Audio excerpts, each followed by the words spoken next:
Central Processing Unit. The CPU is the control center or brain of a computer. It directs and governs all the processing that takes place inside the computer. इसको control centre या फिर brain of the computer भी कहा जाता है. ये direct करता है और गवर्न करता है सारे प्रोसेसिंग को जो भी कंप्यूटर के अंदर टेक प्लेस करते हैं. Okay, the CPU consist of two components ALU and CU. CPU के दो कंपोनेंट्स होते हैं, ALU which is arithmetic logical unit and CU which is control unit that perform specific operation, जो specific operation perform करते हैं. First is arithmetic logic unit. All calculation and comparisons are made in this unit. सारी calculation और comparison जो math से related होते हैं ना, वो इसी में परफॉर्म होते हैं. The ALU performs the arithmetic यानी plus minus multiplication division and logical greater than less than greater than equals to less than equals to. These operations set from the memory perform specific operations. ये specific operations perform करते हैं addition, subtraction, etc. and the result is returned to the memory और result memory में return कर देते हैं. The result of the logic operations is either true or false. Help the computer in decision making.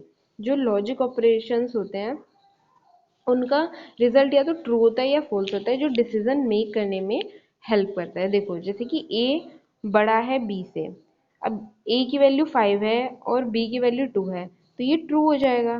ठीक है, और A बड़ा है B से, अगर B की वैल्यू 0 है और A की वैल्यू 1 है तो ये फॉल्स हो जाएगा. इस तरीके से लॉजिकल ऑपरेशंस परफॉर्म करते हैं. ओके, अब है control unit. Arithmetical logical unit, अब है कंट्रोल यूनिट.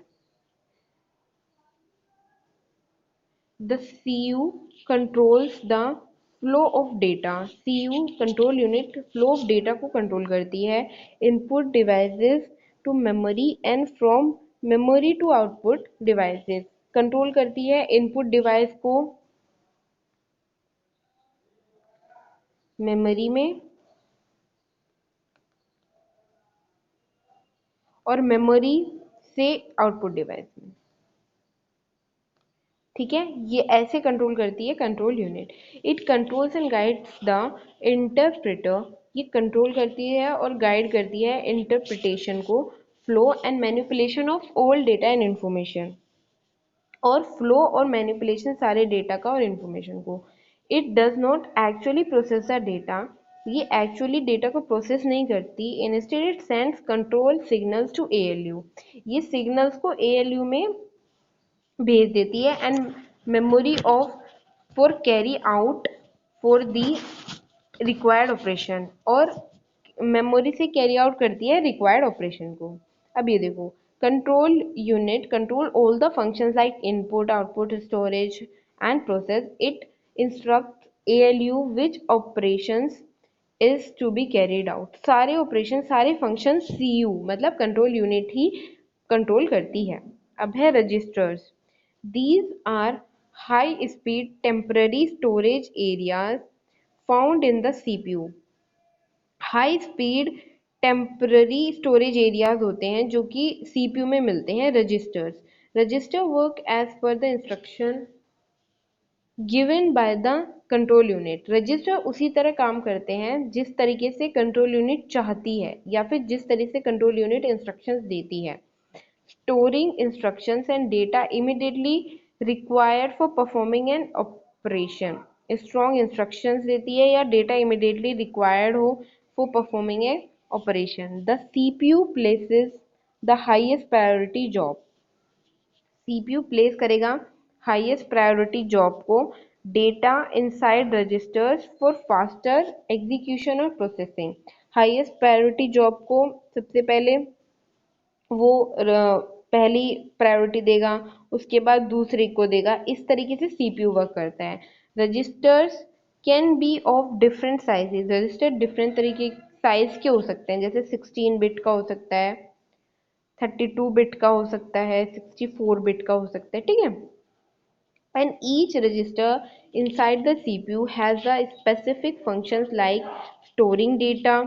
और CPU के अंदर जो रजिस्टर होते हैं उनका स्पेसिफिक काम होता है, जैसे स्टोर करना डेटा को, स्टोर करना इंफॉर्मेशन को, एड्रेस को स्टोर करना और लोकेशंस में, ठीक है। ये रजिस्टर्स के डिफरेंट फंक्शंस होते हैं। ओके, अभी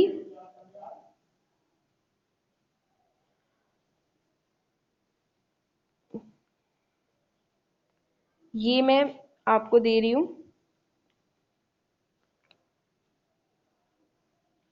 जैसे a equals to 2, b equals to 3,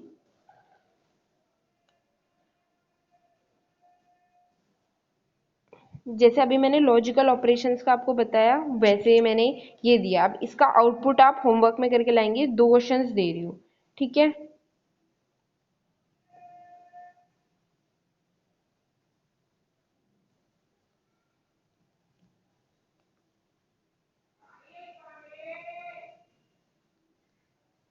okay, this is the homework. और जो मैंने अभी बताया लॉजिकल ऑपरेशंस होते हैं उनमें आंसर या तो ट्रू आएगा या आएगा फॉल्स, यानी इसका आंसर या तो ट्रू होगा या फॉल्स, इसका आंसर भी या तो ट्रू होगा या फॉल्स।